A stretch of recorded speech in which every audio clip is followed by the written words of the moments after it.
Let's talk door gaps here. Now, last go around, we got this thing adjusted, dialed in, everything on the same plane, but our gap isn't quite equal. See, it's obviously wider here and gets tighter. It looks pretty good the rest of the way down, but how do we fix that? That's what we're gonna get in here today. All right, let's first off start by identifying the spots that need some attention. Obviously, this here is a lot wider, so we're gonna add some material to the door to about here.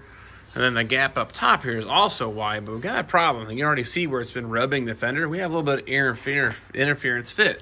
When I open the door, it actually rubs the fender right up there. Got a couple options on that. Now, of course, we could machine the door down and make this gap wider, which is counterproductive, I feel. But I think we're gonna end up machining the door down just a little bit. Then we're gonna add material to this side of the fender to close up our gap. That's how we're going to take care of the top. Now we get down here to the bottom, that's nice and even all the way down. I really like it, except for right here. We have just a little bit of a little spot there. Now what I've seen people use, this is actually a stir stick. I like using these. This is a tighter tolerance than factory. I think 3/16 brake line works real nice. You slide it in here, make sure your gap is good. It should move nice and easy, no drag. Again, this is a little tighter than factory. If I'm going to go through the trouble of dialing in gaps, we're going to make it happen. But the downside of that is we already have a rubbing issue here. You need to operate the door and inspect a few things. In particular, this little peak on that door likes to hit the inner fender right inside there. And you can see I've already made a mark that says cut. It's not hitting yet, but I'll tell you that it's extremely close. And I fear that once the car is painted, something happens, I'm going to start chipping paint. So when I pull this thing back apart to paint it, I made myself a little note. We're gonna notch this part of the fender out for clearance to ensure we don't have any rubbing issues. Other than that, I think it's gonna be okay. Now we gotta come up with a plan. What I like to do is just weld on the edge of the door. Now if the gap was extreme, you need some kind of filler metal. Now there's a lot of opinions on coat hangers, so that's not ideal because the metal is not the best quality or maybe questionable, but where do you think this stuff comes from? It's probably been stamped in Taiwan. It's probably the same metal anyway. I use coat hangers to fill it in. Use what you want. I'm just saying it seems to work pretty good for me, and I've not had any problems with it welding. But this gap isn't that bad, so I'm just going to build up on this edge with just a wire feed welder. Then we'll come back and grind and clearance it out. Now, if you had to remove metal, let's say the gap was way too tight. It was just too snug. It's a little snug in here. But when you start buzzing the edge off to open up the gap, that's fine, except for you have an outer skin and where it actually pinches over. If you just take the grinder, I'll use this as an example. If you just start buzzing the heck out of this edge to get the gap right, well, you'll actually separate the two. It's how you remove a door skin anyway. You grind the edge until the two separate. So if you do that technique to open up the gap, you still need to come back and re-weld the edge and then buff it again. So just be aware of that. I don't think I have any areas I'm going to be buffed that far. It might be a little snug here. We'll see how this goes. But first things first, we're going to clean this EDP paint off and start building up some weld right along this edge.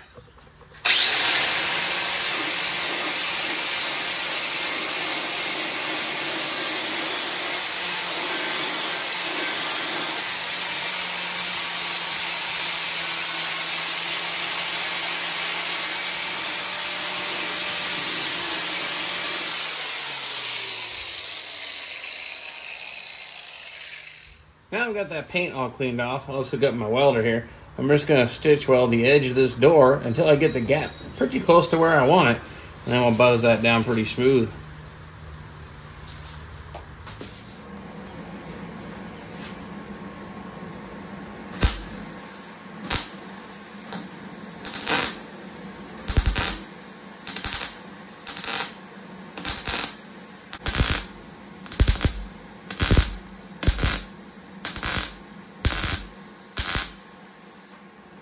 Well, that's one pass. You can tell the gap here is looking better. We need like maybe 2 or 3 passes here at the top.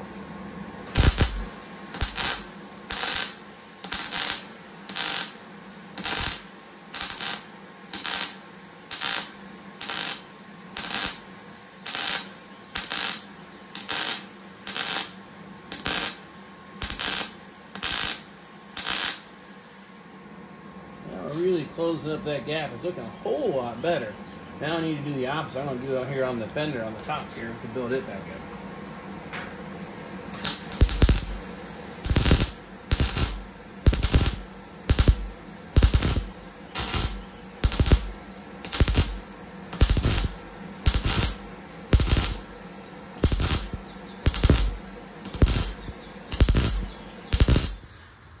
Now I'm gonna come through here with my little sturdy stick, my gauge.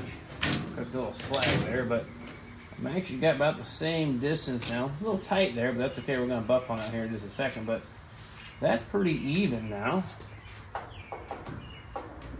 Same as the top. Now I gotta come back and clean up that edge. Now there's a couple schools of thought. Take a flap wheel, a real skinny grinder disc, and kind of clean up that edge or knock it down.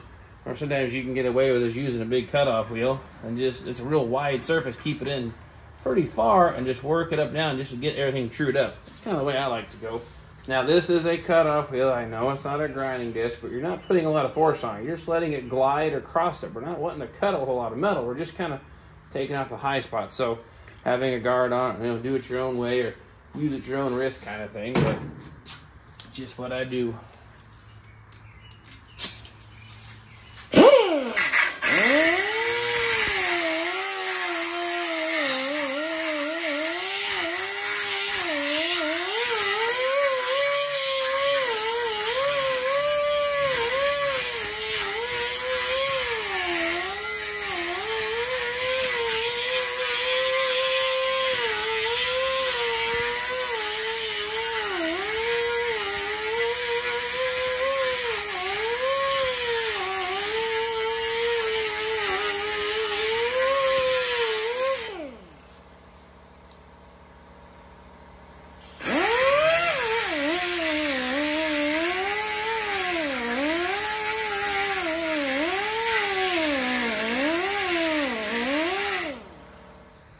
Get you in here a little close to see what I'm working on here. You can see now, look at those welds. They just let it glide across the edge there. Didn't really lay out real heavy, and I've got a nice clean edge. Now it's coming through and basically just lightly buff this weld to flatten it up with the plane of the door. But look at that gap now. Nice and even. It looks a whole lot better. Now the top up here is a little trickier. It's more of a contour. It has a bit of a radius. So we'll have to clean up the edge with a 36 grit here, little wheel. And we'll come in here and just have to work kind of slow to keep from gouging it. But the same thing, we're going to try to level off that weld where I actually welded on it. And then do the same thing, buff the top face here.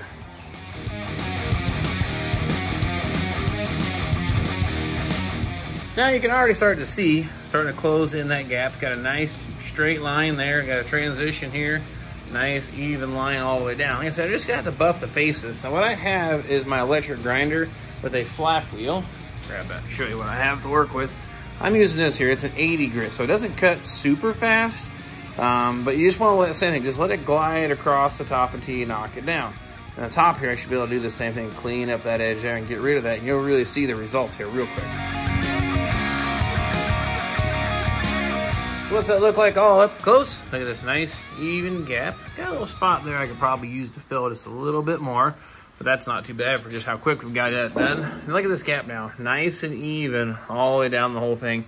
Even did that part there too, just the same. Now, the outside looks beautiful, right? We're all done, ready to body work it. No, not really. Your best thing you could really do now is to actually take the door back off and address the inside edge, because you're going to have a little bit of slag or a little bit of buildup in here that's going to need to be cleaned up. And then even look at this here. I added onto the fender. We're going to do some more welding and then fill that in because we have a heck of a step right here now. But that's how much material we had to add.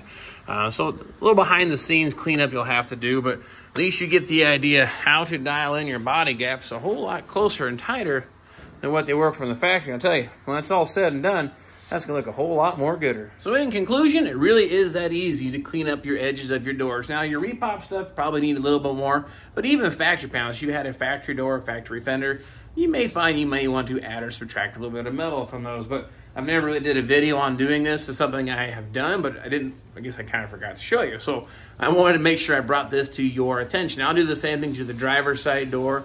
I don't feel I need to do anything to the trunk. It actually lines up beautifully the way that it currently sits.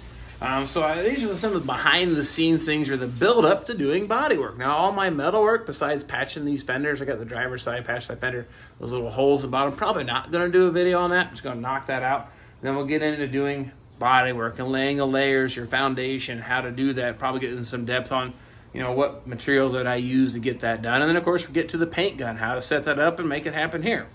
Now, as you can tell, my garage, that's the parts department for this car. It is a mess. That's just what it is. I have a 2-car garage. I don't have a huge facility. Just making do with the space that I have kind of thing. I'm just making it work. That doesn't mean you can't get good results. It just means you just got to get creative and make it all come back together. So I've been working on some things like behind the scenes, we'll call it. So this is called Behind the Scenes with John on the Mockingbird. Well, if you actually see here, is I was putting the floor shifter in, or I was attempting to, because, you know, same thing. It kind of bolts the floor. I use these rib nuts. I even have the tool out and everything ready to knock it out. Bought a big bag of stainless steel ones. You can read it says 5/16 18 on it. Nope. 8mm package wrong. I've had those for quite some time.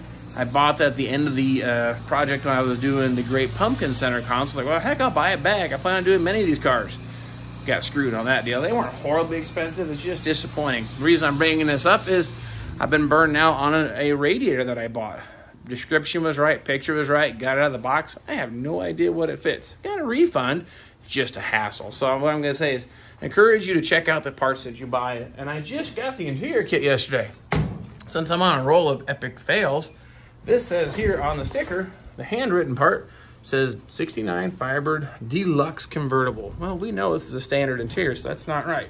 Now the little white sticker here, it says standard dark convertible, dark blue convertible. So evidently tagged wrong and returned. That's part of the cardboard box originally shipped in. So gotta return those. The door panels I got pre-assembled, complete, ready to install. That's what I paid for, but what I got was not assembled standard door panel. So got those from Classic.